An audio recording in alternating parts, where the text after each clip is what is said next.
പൈശാചിക സഭകളുടെ പുളിച്ചമാവിനെ സൂക്ഷിച്ചുകൊള്ളുവിൻ. സത്യപ്രഭ ഭാഗം 10. വിശുദ്ധ മത്തായിയുടെ സുവിശേഷം 16-ാം അധ്യായം 6-ാം വാക്യത്തിൽ യേശുതമ്പുരാൻ തൻ്റെ ശിഷ്യന്മാരോട് ഇപ്രകാരം പറയുന്നു: നോക്കുവിൻ, പരീശന്മാരുടെയും സദൂക്യരുടെയും പുളിച്ചമാവ് സൂക്ഷിച്ചുകൊള്ളുവിൻ. മോശയുടെ ന്യായപ്രമാണത്തിൻ്റെ അധികാരികളായി സ്വയം അവരോധിതരായ പരീശന്മാരുടെയും ശാസ്ത്രിമാരുടെയും കപടതകളെ വിശുദ്ധ മത്തായിയുടെ സുവിശേഷത്തിൻ്റെ വിവിധ ഭാഗങ്ങളിൽ തുറന്നു കാണിക്കുന്നുണ്ട്. ഇവർ പറയുന്നതല്ലാതെ ഒന്നും ചെയ്യുന്നില്ല എന്നും ഇവരുടെ പ്രവൃത്തികളെ അനുകരിക്കരുതെന്നും ഇവർ കനമുള്ള ചുമടുകളെ കെട്ടി മനുഷ്യരുടെ തോളിൽ വെക്കുന്നു, ഒരു വിരൽ കൊണ്ടുപോലും തൊടുവാൻ അവർക്ക് മനസ്സില്ല എന്നും മത്തായിയുടെ സുവിശേഷത്തിൽ നമുക്ക് വായിക്കുവാൻ സാധിക്കും. പരീശന്മാരുടെ പിൻഗാമികളായ കപടഭക്തിക്കാരായ ഇന്ന് നാം കാണുന്ന പൈശാചിക സഭകളിലെ പൗരോഹിത്യവർഗത്തിൻ്റെ കപടതകളെ തുറന്നു കാണിക്കുകയാണ് മൈ ചർച്ച് മൂവ്മെൻറ്റ് സ്ഥാപകൻ ശ്രീ എ വി തോമസ്. വിശുദ്ധ കുർബാനയെന്നും പറഞ്ഞ് പുളിമാവ് ചേർത്ത് അടിച്ചു കാച്ചി ഗോതമ്പമ്പുണ്ടാക്കി കർത്താവിൻ്റെ തിരുശരീര രക്തങ്ങൾ എന്നും പറഞ്ഞ് വിശ്വാസികളുടെ അതരത്തിൽ വെച്ച് നൽകുന്ന ഇവരെ പൈശാചിക കൂട്ടങ്ങൾ എന്ന് തന്നെയാണ് വിളിക്കേണ്ടുന്നത് എന്ന് വിശുദ്ധ വേദപുസ്തകത്തിൻ്റെ അടിസ്ഥാനത്തിൽ സമർത്ഥിക്കുകയാണ് ശ്രീ എ വി തോമസ്. സത്യപ്രഭയുടെ 10-ാം ഭാഗം.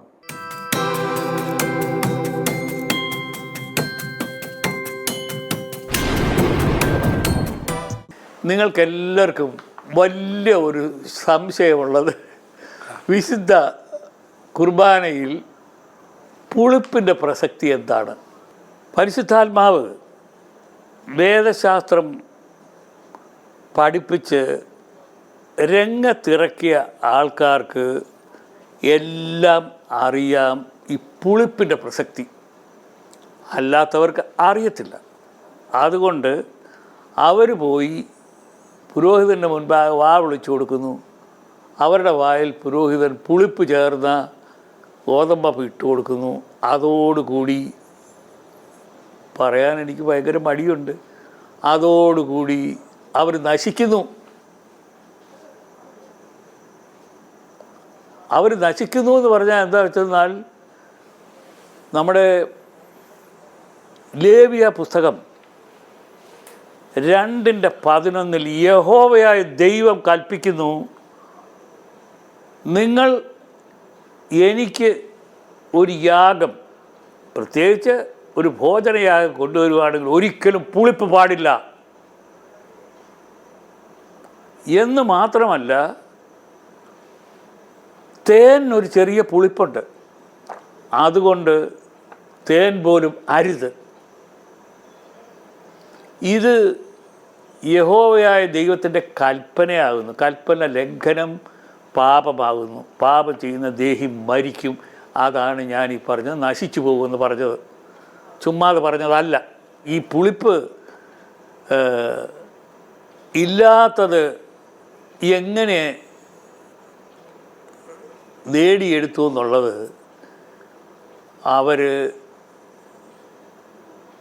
മോശ അവരെ മിസ്രൈമിൽ നിന്ന് കൊണ്ടുവരുമ്പോൾ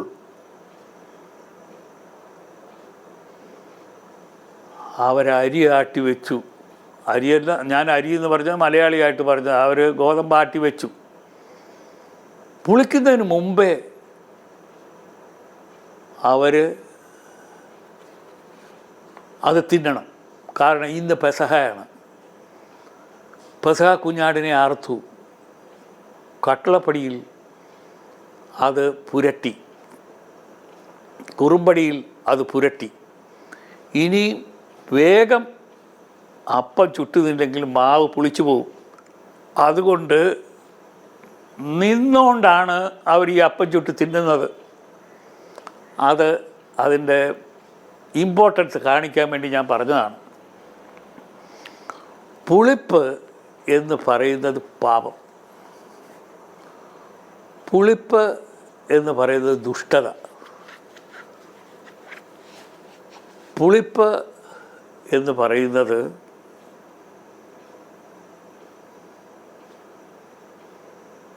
ദൈവം ആഗ്രഹിക്കാത്തത്. ഞാൻ വിശുദ്ധ വേദപുസ്തകത്തിലെ ആ ഭാഗം നിങ്ങൾക്ക് വേണ്ടി ഒന്ന് പറയാം. ആകയാൽ നാം പഴയ പുളിപ്പ് കൊണ്ടല്ല, തിന്മതയും ദുഷ്ടതയുമായ പുളിപ്പ് കൊണ്ടല്ല, തിന്മ പുളിപ്പെന്ന് വെച്ചാൽ തിന്മ, പുളിപ്പെന്ന് വെച്ചാൽ ദുഷ്ടത. സ്വച്ഛതയും സത്യവുമായ ഇല്ലായ്മ കൊണ്ട് തന്നെ ഉത്സവം ആചരിക്കുക. 1 കൊരിന്ത്യർ 6:8 ഈ വായിച്ചത്. സ്വച്ഛതയും സത്യവുമായ വസ്തു അല്ല നിൻ്റെ വായിലിട്ട് തന്നത്, തിന്മയും ദുഷ്ടതയുമായ വസ്തുവാണ് ഇട്ടത്.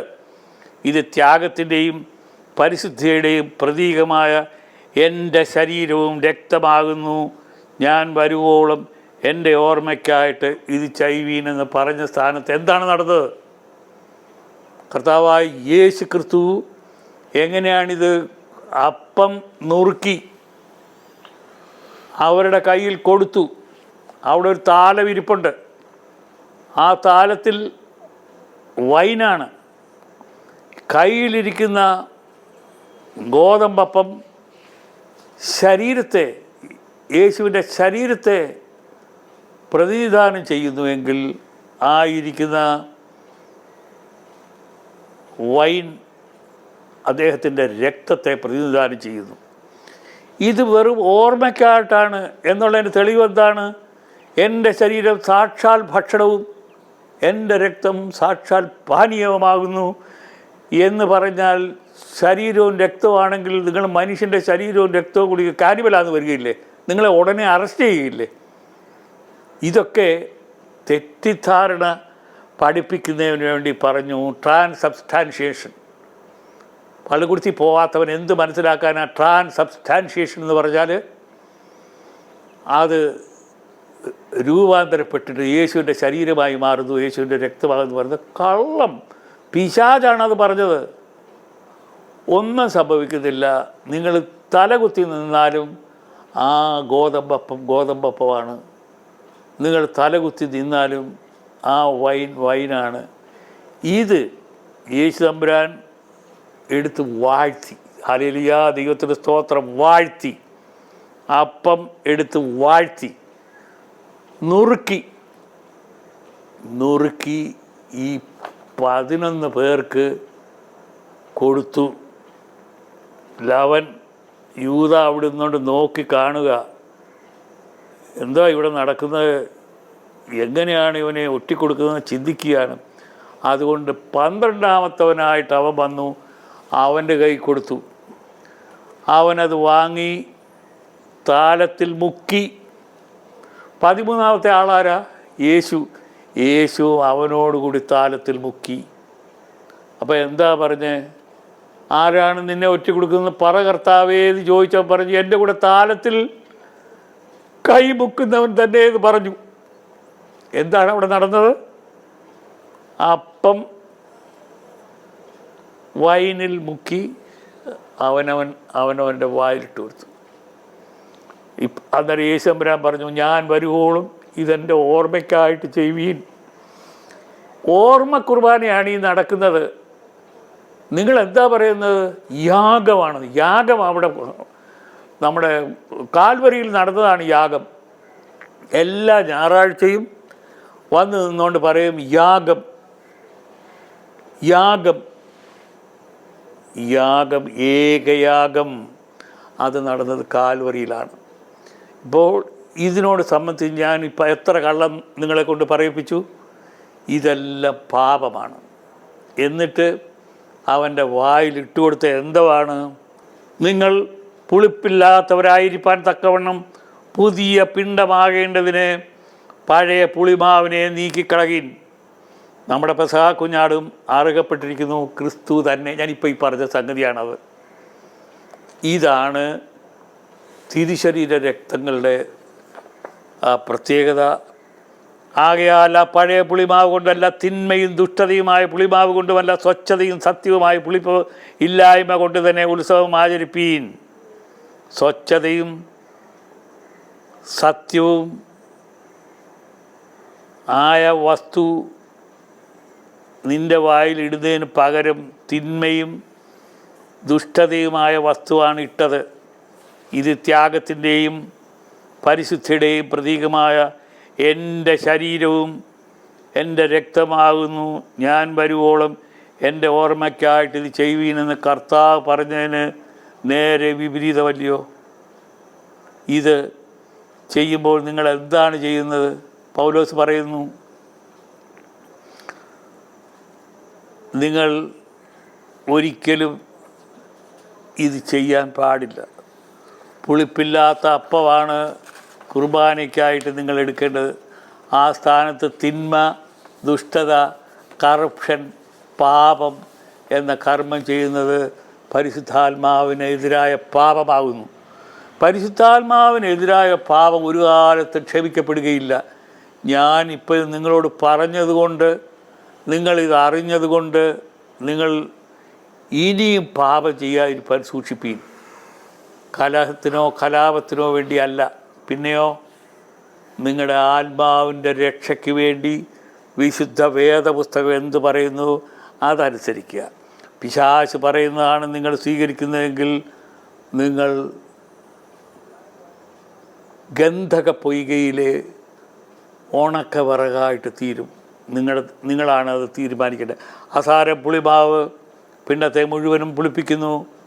ലേവ്യ പുസ്തകം 2:11 പറഞ്ഞ് ശ്രദ്ധിച്ചില്ലേ? നിങ്ങൾ യഹോവയ്ക്ക് കഴിക്കുന്ന യാതൊരു ഭോജനയാകവും പുളിപ്പില്ലാത്തതായി ഇരിക്കണം. പുളിച്ചത് ഒന്നും ഈ തേനും പോലും യഹോവയ്ക്ക് ദഹനയാഗമായി ദഹിപ്പിക്കരുത്. പിശാചിൻ്റെ ആജ്ഞയായിട്ട് ചെയ്തു. നീയോ, പിശാച് പറഞ്ഞു, യാക്കോബ് കൊടുത്തയച്ചതാണ് പുളിപ്പെന്ന്. യാക്കോബ് എവിടെ കിടക്കുന്നു? ഈ പുളിപ്പ് എവിടെ കിടക്കുന്നു? പുളിപ്പിനെ സംബന്ധിച്ച് എനിക്ക് പലതും അറിയാം, പക്ഷേ ഞാനത് പറയുന്നില്ല. എന്താണെന്ന് വെച്ചാൽ അത് ഒരു ജാതി തമാശ പോലെ നിങ്ങൾ എടുക്കും, അതുകൊണ്ട് ഞാൻ പറയുന്നില്ല. പിശാചിൻ്റെ ആജ്ഞയായിട്ട് ചെയ്തു. നീയോ, പിശാച് പറഞ്ഞു, യാക്കോബ് കൊടുത്തയച്ചതാണ് പുളിപ്പ്. പച്ചക്കള്ളം. പിശാച് കൊടുത്തതാകുന്നു പുളിപ്പ്. സ്നാപയോഹന്നാൻ പറഞ്ഞു, സർപ്പസന്തതികളെ, വരുവാനുള്ള കോപത്തെ ഒഴിഞ്ഞ് ഓടിപ്പോവാൻ നിങ്ങൾക്ക് ഉപദേശിച്ചു തന്നത് ആര്? നിങ്ങൾ ഓടിപ്പോവുകയല്ല വേണ്ടത്, ഇവിടെ നിൽക്ക്, അനുതപിക്ക്, കർത്താവിൻ്റെ മുൻപാകെ അനുതപിക്ക്, പാപങ്ങൾ ഏറ്റുപറയുക. ഇതിന് പകരം ഓടിപ്പോ. എവിടെ പോകും നിങ്ങൾ? ഇത് അദ്ദേഹം പറഞ്ഞതാണ്.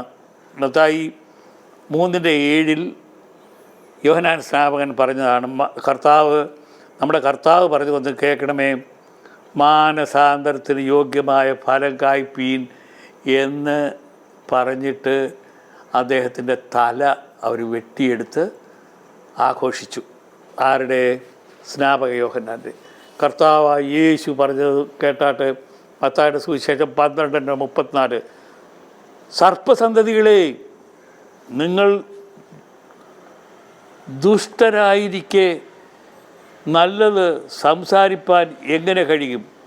ഹൃദയം നിറഞ്ഞ് കവിയുന്നതിന് നല്ലയോ വായി സംസാരിക്കുന്നത്? ഇവർ പ്രസംഗിക്കുകയാണെന്ന് പറഞ്ഞുകൊണ്ട് അഭിനയിച്ച് ഓരോന്ന് കാണിക്കും. പ്രവർത്തിക്കുന്ന എല്ലാം പാപകർമ്മങ്ങൾ മാത്രം. യേശു തമ്പുരാൻ അവരെ തർജ്ജനം ചെയ്യുകയാണ് ചെയ്യുന്നത്. മനസ്സ് നിറഞ്ഞ് കവിയുന്നതല്ലയോ ഹൃദയം സംസാരിക്കുന്നത്? മത്തായി വീണ്ടും 23:30, പാമ്പുകളെ, സർപ്പസന്തതികളെ എന്ന് വിളിച്ചിട്ട് ഇവിടെ പാമ്പുകളെ, സർപ്പസന്തതികളെ, നിങ്ങൾ നരകവിധി എങ്ങനെ ഒഴിഞ്ഞു പോകും എന്ന് ചോദിക്കുന്ന ചോദ്യമല്ല. ഇതിൻ്റെ അർത്ഥം എന്താണെന്നറിയാവോ? നരകത്തിൻ്റെ വിധി എന്ന് പറഞ്ഞാൽ ഒരു നാളും ഫേസ് ചെയ്യാൻ നിനക്ക് കഴിയുകയില്ല. അതുകൊണ്ട് ഇവിടെ ഇരിക്കേ.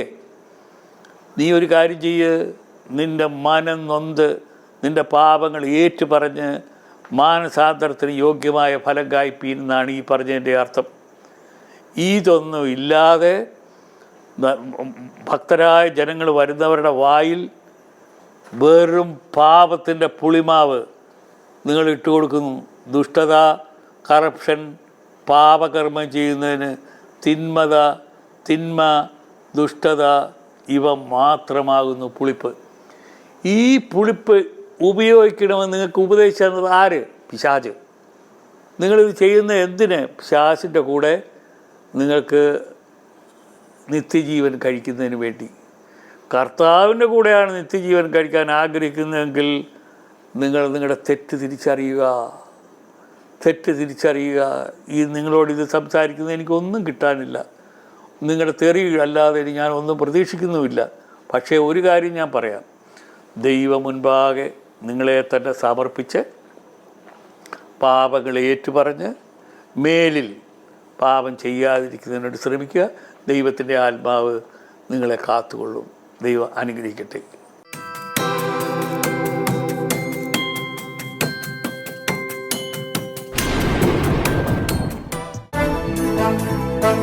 i2i News, an eye for truth. i2i News subscribe ചെയ്തിട്ടില്ലാത്തവർ ഇപ്പോൾ തന്നെ സബ്സ്ക്രൈബ് ചെയ്യുക. നോട്ടിഫിക്കേഷൻ ലഭിക്കുവാൻ ബെൽ ബട്ടണും അമർത്തുക.